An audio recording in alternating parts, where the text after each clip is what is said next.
So, what kind of storybooks would we want? How do we select our storybooks?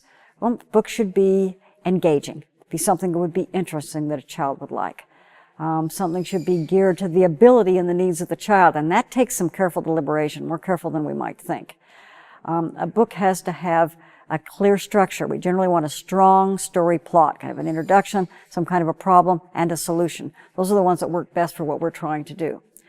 And we want to particularly choose books that are rich in emotion content, books that talk about relationships and friendships, things like maybe loss, conflict, a lot of emotion content we like.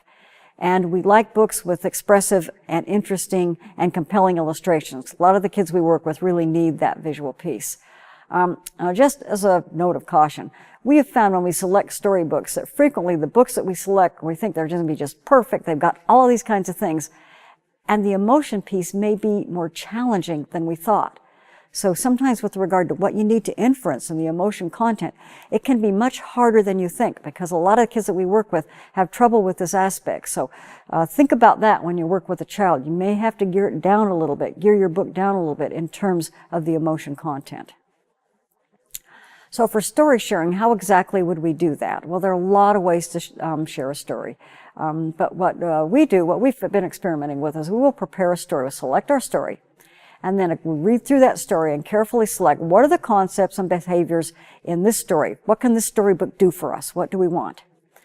And then we will create a flexible script with possible prompts for each page. So what kinds of things could we say to the child? What kinds of things could we ask? And so we write that up for a storybook.